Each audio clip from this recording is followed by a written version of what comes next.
Hey, what's up, guys? Welcome back to Tuesday Talks. You got your boy Evan with the brain injury and Katie, no brain injury here. Wicked Smat. Katie, we've had a whirlwind of a week. We have, but before we get into it, Mm-hmm. you and me haven't had a chance to chat about this, and I feel like it's really important we discuss it. Okay. What did you think of those banana lattes we had yesterday? Why would you throw me under the bus just like that? Was mine banana? Yeah, we didn't tell you, but surprise, it was a banana latte. It was really, really good, to be honest. Yeah. Yeah, did you like it? I did. So what happened was we ordered a latte for you, a vanilla latte, and he goes, we as in me and Sydney, just so you all know. He goes, oh no, we don't have any vanilla left. We have banana though. It's our best seller. And I was like, there's no way that's your best seller. Yes. Who is ordering a banana latte out here? Sounds disgusting. Anyway, we thought, why not? We'll surprise him with it. After we ordered, you immediately texted, that is disgusting. I don't want that. And we're like, well, we just won't tell him. He won't know. Mm-hmm.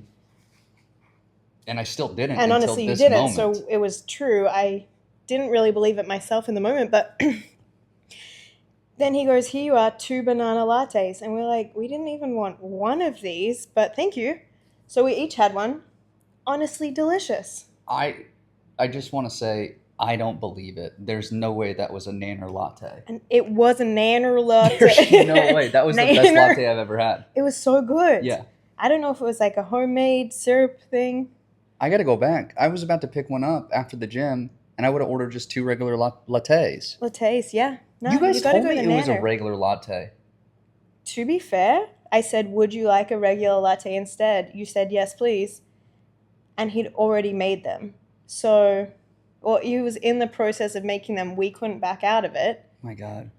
So we didn't tell you, here's a regular latte. We just didn't update you that, sorry, you responded too late. I mean, it makes sense. And audience, people go crazy on weekends. They go to the bars. They go to freaking social events. Mm-hmm.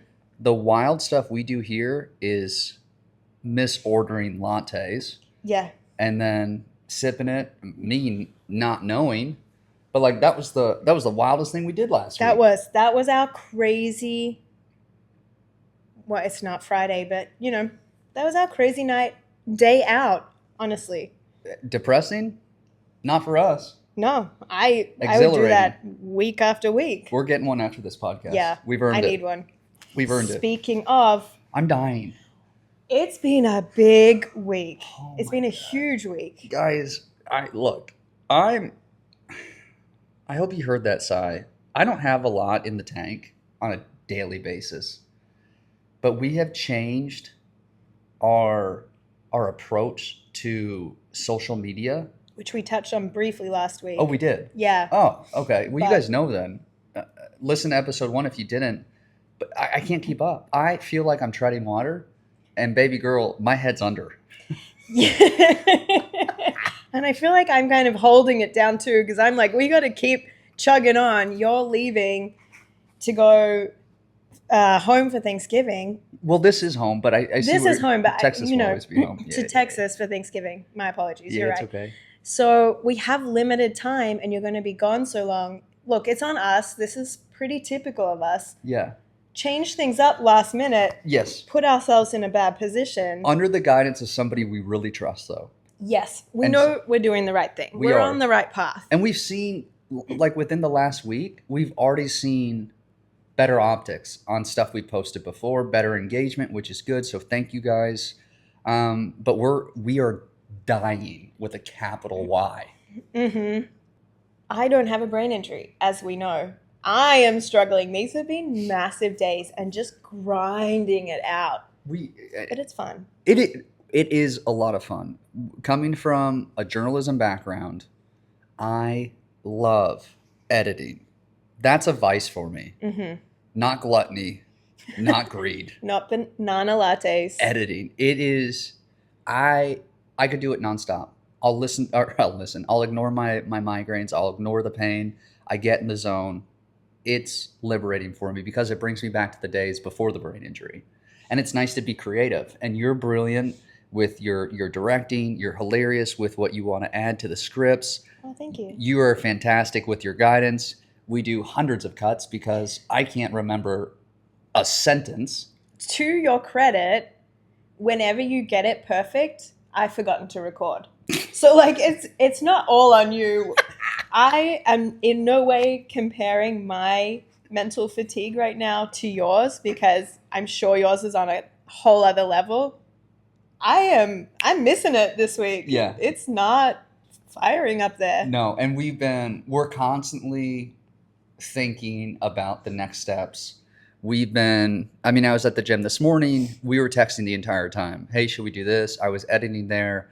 The thing I edited, you guys will see. I think it's going to flop. But it's even that we're like questioning everything we're doing and then redoing it. And then I think we're paralysis by analysis. Like we keep second guessing everything we're doing because we want it so perfect. But then social media, I think, allows imperfection to be perfect. Yeah, the reels so far that we've invested the least amount of time in, they're the ones popping off. And the ones that we're like, this is a cinematic masterpiece, perfectly scripted, perfectly executed. Flop. Yeah, it's like a pirate with two eye patches watching it, no views. That was a good great one. For us, so great. But it's been a doozy of a week. Yeah. We our first podcast, we were super excited. We're over the moon. We still are. Yeah. We still are, but I think we're running on the red of the batteries. So if we sound flat this week, it's because we're grinding for you. Yeah, and I'll say we've been up since 6 a.m. already. Like, you've been editing, we've been strategizing, planning. The grind's not stopping for us. No, it hasn't. And I'm sure some of the listeners will be like, well, I do that every day. Yeah. But guys, look, don't judge us. I'm working with a third of a brain, gosh darn it. And then she's wrangling in a guy with a third of a brain. So she's doing 3x what a normal brain should do. It's like herding cats when it comes to working with somebody like me. I mean, I love you, but I have to do the mental work for two people sometimes. No, sometimes. Yeah. All the time. Yeah, which I don't mind. I love to be organized and plan things. But right now, the problem is we've just got like 10 things we're juggling, and I can't keep it all straight in my mind. But we're on such a tight timeline. We have to just get it all done. And I can only focus on the next thing that we're doing. And it means I've missed a few things along the way. And then anyway, it's compounding. I think that's a really good segue because we talk about one of the key components of this podcast is to highlight the weekly challenges with the brain injury, living with the brain injury. You and Brent have scared me because I have scared y'all. Yeah. Where, guys, my memory,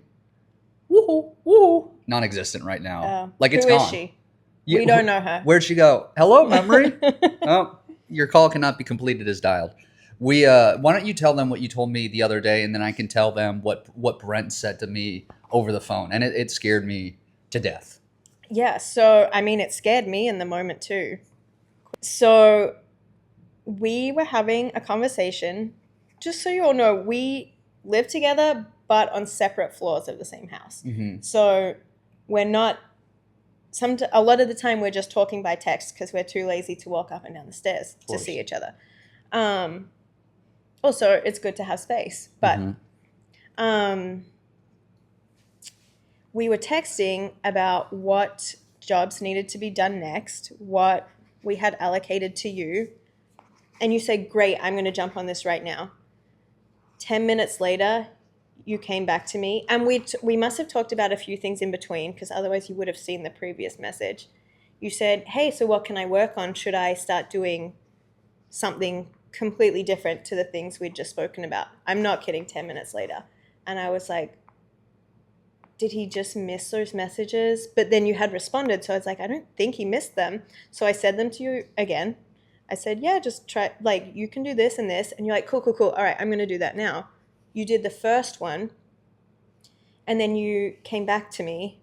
That was probably 40 minutes later. And you're like, hey, so what should I work on?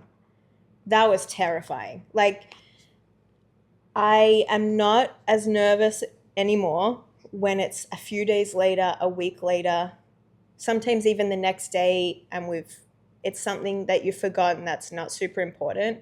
But I haven't seen it like that since the early days where you have forgotten something multiple times. Like, first of all, forgotten it within 10 minutes. The second one, forgotten it within an hour.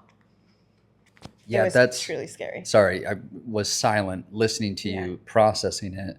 And again, I, I, I did not reckon. I think that was so scary for me is because I didn't recognize that. I just knew, I didn't know I was asking you the same thing Yeah, of over and course over not. again. Yeah. But in that moment, I could feel it was like the cogs in the machine kept getting stuck. And then like there was no oil and then the gas was out. And it just my brain was not processing, not retaining information.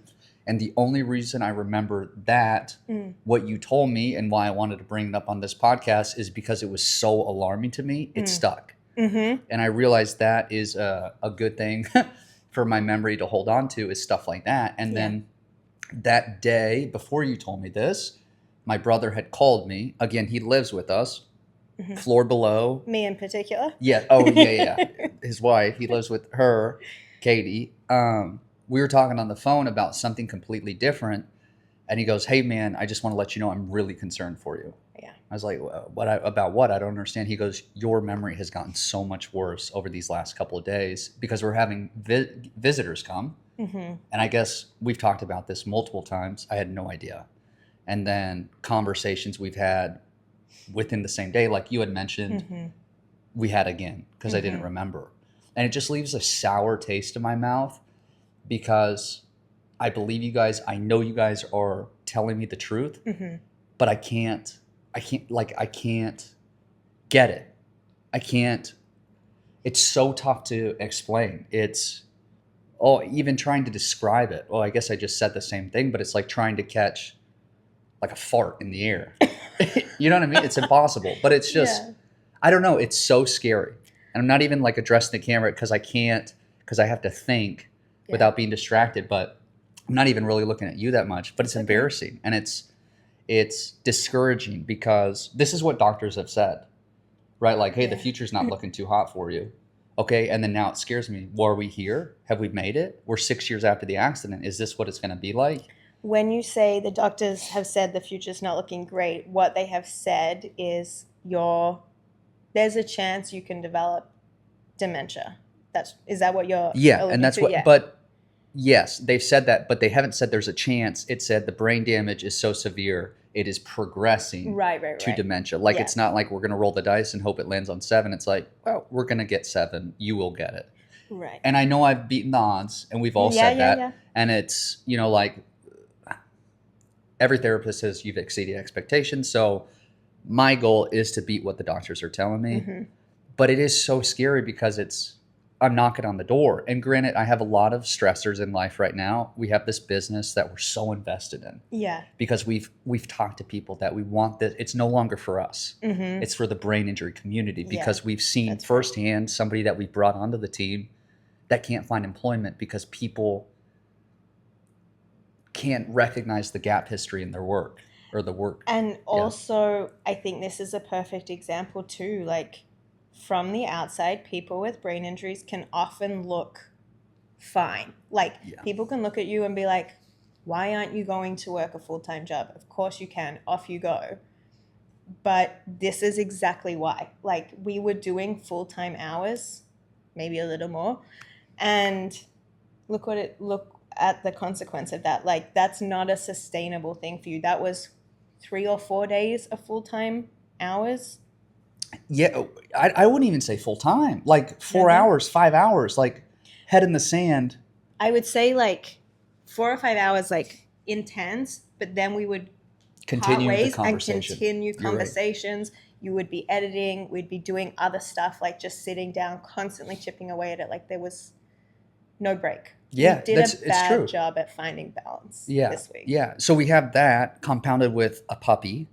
Yes. So sleep is still limited. My brain's constantly on. Dwighty Bear is up every 3-4 hours. We love him. Yeah. But he's a little terror right now. Wow. And like that'll dividends will pay off with him because he'll be a service dog, but everything is just working against me right now. And I realize my fuse is shorter. I'm getting frustrated quicker. And that's not like me. I'm very tranquil and even, which is the same thing. Now I'm being repetitive, but I'm getting frustrated at Dwight. I'm getting frustrated with Sydney, and she's not doing anything. I'm getting frustrated with myself. Sometimes you, sometimes Brent. Yeah. And that's the brain injury, though. It's, managing and regulating emotions. And when sleep is deprived, when my brain is working overtime, that goes out the window. Mm-hmm. So memory's gone. See this too, losing my train of thought. Regulating emotions is gone. Mm-hmm. It is Yeah. so scary, Katie. Yeah. So this week, what I have normally, I think we're pretty good at recognizing between all of us, recognizing when you've reached a limit and knowing to back off. Like nothing is important enough to make you push through those limits. Where we went wrong this week, and honestly, that's on me because that should be part of my job to know, hey, I need to we need to back off. Like we're doing too much. It's not worth it. But I think both of us got so excited. And like you said, like we genuinely enjoyed what we were doing. It was a lot of work, but we enjoyed it. Mm-hmm. So we kept going and we kept pushing. And then we were getting the positive feedback of, okay, the work we're doing is actually paying off. Like we're seeing it in real time because we're editing, posting. And getting good views. And getting great views. So we're like, great, it's working. We need to keep going. This is it. But I should have stepped in and said, we need to find a different plan, or we need to be strict. Like we only do these hours, hard stop, we're done. Like no working through the night, no doing extra outside of that. Which I agree. Yeah. But right now we're in such a critical time where it's this momentum that we've built I know. will flatline if we don't keep this pace to push us through the holidays when we're apart for 3 weeks. Yes. And we have talked about this, like moving forward after this period, the next time you're leaving or I'm leaving or something's happening where we need to have prepared content ahead of time, we're going to have plenty of time to do it. We're not going to be on such a time crunch. But also, I mean, we have to weigh the cost. What's that? Is the juice worth the squeeze? There we go. I like that. Because right now we're getting real sour lemon juice out of it with the consequences. That's a really horrible comparison. I think cost analysis, or I don't know. But anyway. Like they get it. It's, guys, the lemon juice is sour.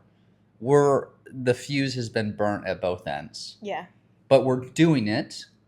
Like this, what keeps me going when I'm dog tired in the morning, when I want to take a nap because Dwight's down for a nap, but I can't because I'm so fixated on editing or the next thing. What keeps me going is like the Savannahs. Yeah. The Yukios. Yeah. The Murphs. Like these are people that I've met along rehab. These are people that I've met through Brain to Brain, and I'm willing to sacrifice my health, which sounds so stupid, to better the better the outcome or better the future for people in my situation, because I've been fortunate enough for some reason to be able to articulate, even though it's sloppy sometimes, or express or educate what goes through on the day-to-day life, which we're doing here on the podcast, to shed light on brain injuries. And like, man, I'm willing to die on this hill. Is that what the phrase is?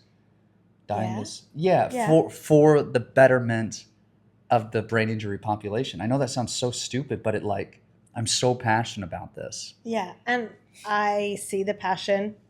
Like, it's incredible.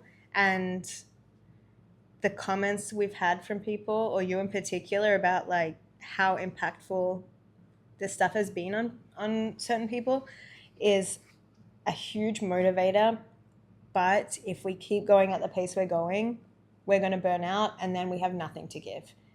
True. So we do have, it is about, and I think this is a good lesson for brain injuries is we're always learning where the goalposts are. We're always like they're changing. Every day is a bit different in terms of how much you have to give, how much, like where your limits are before we've pushed it too far. Do we need to completely just do nothing for a whole day so you're fresh the next day? Like every day is so different. And yes, we're 6 years in, and yes, we know you are very good at recognizing your limits now too. And we know the signs of when you're reaching that point. I've lost my train of thought too. Look at that, guys. That's contagious. It's Woo! contagious. You just got some Woo! brain injury. No, Let's but go. I think the way you were going, maybe I kind of zoned out. Like the monkey started clapping its cymbals Yeah. halfway through what you were saying and then fell over. But it's Started spinning around. we got to find that balance. And right Yeah. now we're in the thick of it because we're getting ahead. And I think once we get past this challenging point, we can't coast. We're not coasting, but Yeah. we can get a better pace. And you know what I was getting at too? You can't help others until you've helped yourself. You need to Bingo. be taking care of yourself before you can help someone else. It's like the mask on the airplane. You got to put yours on before putting it on the kids. Because if you're putting it on the kids and then you pass out, you can't help them. I think that's why. No, I think that's why you do that's it. 100% why. Yeah. Or they're like, you know what? We get it. You're frustrated with your child. Let them suffer a little bit. No, but you're right. Let's put on our face mask first. I need to recognize that because this has been a terrifying week. Yeah. Something I meant to add earlier too, what made it particularly terrifying was normally if this had happened and you're like, oh, what do I need to work on? And I say it again, you're like, oh, that's right. Like it jogs the memory. This time, it didn't. Yeah, that is scary. Yeah. Which, yes, and like I'll probably forget this podcast or this conversation or this episode tomorrow. But in the moment right now, recalling what you've said, what Brent has said, it is really scary for the future. The thing is, what I think you need to focus on now is that, and that's not to say it's not scary. It truly terrified me too. But it seems like it was situation based. It was because we did too much. We pushed too far beyond the point of exhaustion. Like there was one point you took your emergency medication, which you only take when you really have to, because there's only a certain amount of days a month you can have it, and you continued to work. Yeah, that was stupid. Yeah. I didn't know he was doing that. Just so you know. Ew, he's a sneaky one, Harry. But my point is, I think that was a big contributor to it. If things settled down, you caught up on rest, we're back in a normal rhythm of things, and it continued to happen, very scary. Yeah. Very scary in the moment this time too, but I think it was very situational and a good lesson for us to learn about, like, this is why we don't push as far as we do. And this is why, it's incredible that we can have this business and so great we get to work on it every day. But it's also, we said this, we're circling back around now, I guess, but why full-time jobs are just impossible when you have a brain injury, because you need an employer that can be very flexible and understanding that some days you can work 1 hour, some days you can put in 4 hours, some days you've got nothing, some days you're going to do 12 hours straight because you're hyper focused on it and pushing through pain. It makes it impossible. Yeah, living proof right here to listen to your body, because I fail to do that day in and day out. But it's nice to have a support system that says, hey man, maybe you should slow down. Yeah. I dropped a ball on that this week. But I didn't. I said, let's keep going. I did. I wasn't recognizing it. I should be the first line of defense. You, Brent, Sydney, and Granite. I did hear some whispers about, hey, you should slow down. It's like, oh, I can't hear you. Turn my deaf ear to you. Turning the hearing aids off. Okay, speaking of working too hard. Yeah. Work. Yeah. former news anchor and reporter. Yes. Okay, I'm Yes. very excited. Love this segue. ABC, my former station, KVIA, is running a piece on me. They're covering my story. They're covering, what happened, what's life like now, what is Toro Tides, and if you're here now, you probably know. But it's going to be a cool piece on everything that's happened in the last 6 years, and they've already started running promos. They did. Go check it out. It was on Wednesday of last week. Yep, and it's on all of our social media pages, Toro and Tides, even mine, Evan Folan. It's on our Facebook, everything. Just look up Toro and Tides, guys. Yeah, and find it's cool. So before, this is a promotion for the big story that's going to air. Before this promotion, they did a mental health piece that was just an excerpt into every show at that station. We're talking 5 a.m., 6 a.m., 7, the noon, the 4, the cool. 5, the 6, the 10. So many eyes on it. Ridiculous. And it's talking about mental health, the black dot. And I think we talked about this last episode. Again, go find us on social media. You'll see it. We do a weekly piece on it. But now this story that they're running, Marcel, a fantastic journalist. She's the primetime anchor. This will drop next Tuesday. So the Tuesday, the week of Thanksgiving. So 2 days before Turkey Day. Actually, the day this episode drops too. That's awesome. So if Same you're day. listening to this today, Yeah. thank you. Go check out our social pages. Again, I can't stop stressing that enough. And you get to see it. And what's crazy, Katie, Yeah. it's 7 minutes long. So in terms of journalism, what does that mean? It's insane. So as a former anchor, primetime anchor, I got to throw the primetime in there because I'm really proud of that. We have A block, we have B block, we have C block. A block is like the hook, right? Social media, your top story is the first thing they see on the newscast. Your A block has the best stories in your 30-minute show. Usually that A block runs anywhere from 8 to 10 minutes. My story is 7 minutes long. It's 70% of that A block. That's ridiculous. Which is unheard of, guys. Most stories are either 30 seconds or a minute 30. I can't do the math right now, but that's like 5x, 4x. It's insane. So like a show is 30 minutes. Yeah. That's with commercials. A block is 10. B block is probably 5. Weather gets 3 minutes. 18-minute shows, essentially, with 12 minutes of commercial. Yeah. I have 7 minutes of that. If that doesn't tell you how, I guess interesting is the wrong word, but how captivating this interview was, I don't know what will. And this is also important, as a reporter. Yes. If I worked on a story, we had day turners. Every day we were pumping out stories. What's a day turner? It's like you go out, you capture the story, you talk to people. You have to get that story completed and edited for the 5 o'clock newscast. Like within the day. Within the day. Okay. The morning meeting starts at 10. You have 7 hours to get the story. Wow. Go out of town, get it, edit. It's insane. It's a very punctual business, but timing is everything. If I came back as a reporter and my story was over a minute and a half, the producer would say, no, you got to cut this down, dude. You have to like shave off 10 minutes, shave off 5, or shave off 10 seconds, shave off, 15 seconds. So they're very strict about timing. And Marcel, bless her heart, she's so excited. I've never had somebody this eager for the story to air. It's so cool. But she goes, management watched it. She said it didn't feel like 7 minutes. They didn't say it felt that long. So like when you sit down, you watch this, it's not gonna drag on. It's not gonna be boring. So it's insane. Management gave this the green light. Yeah. And they said it didn't feel like 7 minutes. That's insane. Guys, that is unheard of in the journalism world. And for people that are used to watching 30 seconds to what? Did you say a minute and a half clips to watch a 7 minute and feel like, oh yeah, that's great.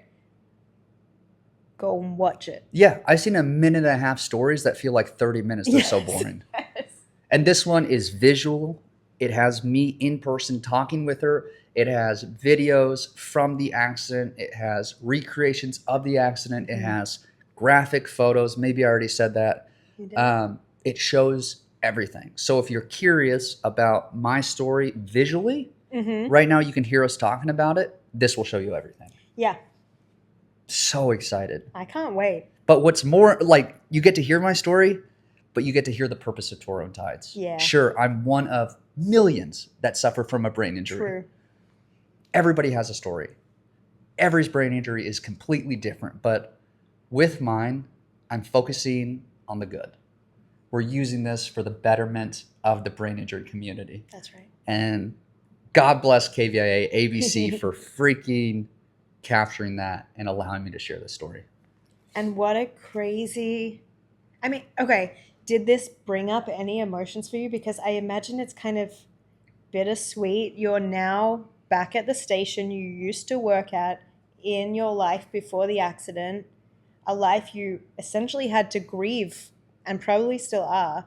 But you're there telling your new story, which has such a big meaning and purpose behind it too. I mean, like, what kind of emotions does that bring up? It's crazy. So I was the one with the mic pointed at somebody. Yeah. Now the mic is pointing at me. When they released this first promo, guys, I'll be honest, since the accident, no emotions. I have them. I get happy, I get sad, but it's pretty flat. Yeah. Like, everything is numb to me. And that's a result of the accident. I feel it. I recognize it. It's kind of, what's that thing you helped me? It's like, it's in my presentation. Disconnect between emotions and logic. So I'll see something. It's like, oh, that's sad. Why don't I feel sad?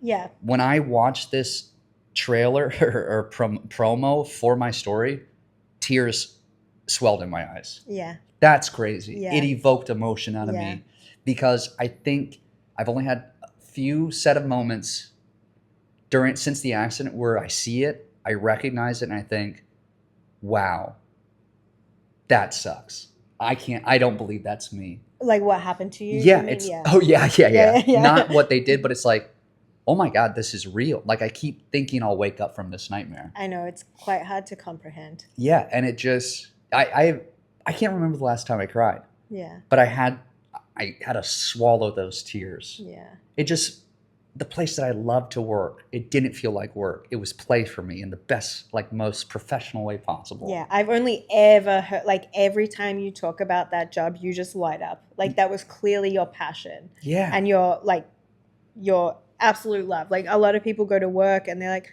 it's Monday, I have to go work. But you clearly loved what you did. It was amazing. Yeah. And then to be the other side of the story, devastating. Truly devastating, because my life was robbed.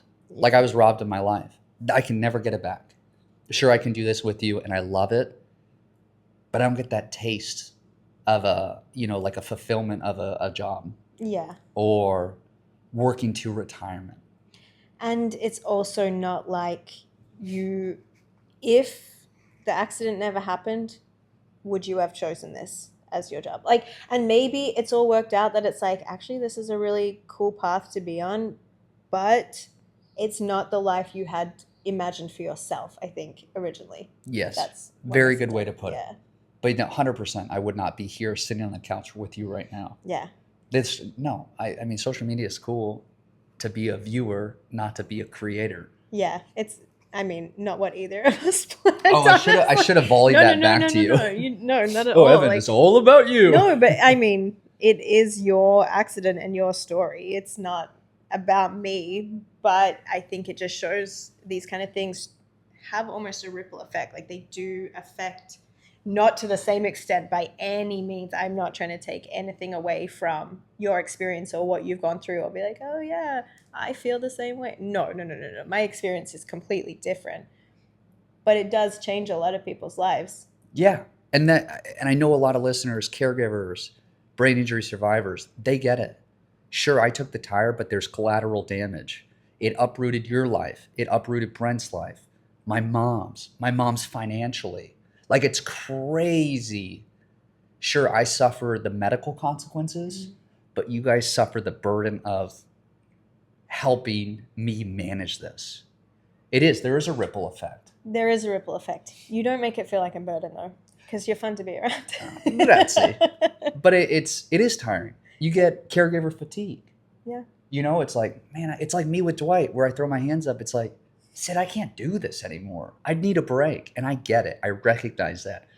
I tell this to people all the time from people that have left my life. Been a lot. Used to be engaged. No longer engaged. Used to have a brother. Don't have a brother. Used to have like supportive friends. Family. Don't have it. Extended family. Gone. And being abandoned by somebody, people, when I'm suffering from this, I recognize it. It's like, you know, I get it. If I could leave this, I would too. But if you saw that happen to somebody you loved, would you leave them? Absolutely not. Yeah, so not an excuse. It's by no means giving them an excuse or applauding them for leaving. I have so much resentment, frustration, anger towards those people. That door is locked. If you want to come back, nobody's home. Yeah. Good. Living with a brain injury sucks. To come back to what you said, no, we would not be here together. That damage, the collateral damage, the ricochet is why we're sitting on this couch today. Both of us, in an ideal world, wouldn't be here. You'd be, again, sitting in a kangaroo pouch, hopping around freaking the down under world. Yeah, that's exactly what we do in Australia. That's how we get around, in case you didn't know. We don't have bikes. We don't have cars. Just kangaroos. We just ride them everywhere. And you don't have a saddle on them. You're in the You're pocket. in the pouch. Yeah, exactly. Pouch. Exactly. But yes, I do want to reiterate, there is no excuse to leave somebody's life that has a brain injury. Support system is everything. For those that have left, good riddance. I never want to talk about them again on this podcast. Yeah, okay, done. Boundaries, right? Yeah. Because they don't deserve it. They don't deserve that spotlight. Exactly. For the people that have stayed, thank you. My challenge for people that know of somebody that has a brain injury, step up. Be there for them. That doesn't mean you have to wipe their bum every time they potty, but it's like, send them a text message. Yeah. Let them know you're there. And with you, from what I remember, a lot of people said they just didn't know how to talk to you anymore after the brain injury. Okay, say anything. Yeah. Anything is fine. Send me a meme. Even if it's the wrong thing. Yes. Like, at least you're talking and making the effort and making them feel like we're still here for you. Don't just leave. Yes. Granted, I will say there was a lot of support in the beginning. True. First 30 days. Left the hospital, people are like, oh, he must be healed. They see me smile in a picture. He looks great. You look like you're doing good. No, you don't understand. And you don't understand because you don't take the time to. Exactly. That's so true. Yeah. But to turn this around, because, mate, flip it down under, this is the reality. And I think we're making the most of it. Yes. And it can be very easy to dwell in the what ifs and this sucks. And that's not to say it doesn't suck. However, a lot of good has come out of it. Like, we would not have the relationship we have now. Yep. We wouldn't be sitting here, which we just said as like not a bad thing, but, you know, we wouldn't be sitting here. Hey, we wouldn't be sitting here. This is so cool that we get to do this. Yeah, it's so and call it our job. Yeah. Yes. That was a weird air quote. So that true. That was meant to be air quotes. Yeah. So true. We wouldn't get to spend every day with each other. And Brent as well, I know in particular, he says it all the time. He's like, this is time I should never have had with my brother. Like, as adults, you go off, you live your lives, you see each other on holidays. If you live close by, maybe you see each other more frequently than that. We see you every day. Amazing. Yeah. And I don't think we take it for granted. You know, sometimes we like butt heads and stuff. Families do. It happens with any group of people all in the same area all the time. Yeah, it's amazing. A blessing in disguise. But also, it's quite nice. Like, they say it takes a village to raise a child. I'm not saying you're a child or anything like that, but I feel like we have a little community between at least the four of us right now. We do. Like, somebody needs something done. For example, what's a good example? This is a good example right now. Okay. Brent, not you. Yeah. Brent, want to make that very clear. Brent texted me, hey, do you have a plunger? Yeah, I do, buddy. Come on up. People step up. The community, you scratch my back, I scratch yours. You clog your toilet, I unplunge it. No, You I plunge give it. them a plunger to unplunge it themselves. Yeah. And then to add to that, I got a text from Sydney, hey, Evan needs the plunger. Can I come and get it for him? And she came down and got it for you. Right, because I Like, couldn't leave the job. Yeah, so, you know, it's a nice little... And people are I like, was thinking more like, you know, hey, I'm going to the supermarket. Do you need anything? same thing. But, I mean, this works too. Yeah. I'm going to get a coffee. Does anyone want one? You know why that No. works? Because we're dealing with crap and we're plunging it out and we're letting that water flow, baby. See you later, poo poo. Life is good. This is disgusting. I feel like we've gone real. I mean, Yeah. Viewership. honestly, great analogy in a sense because it is true.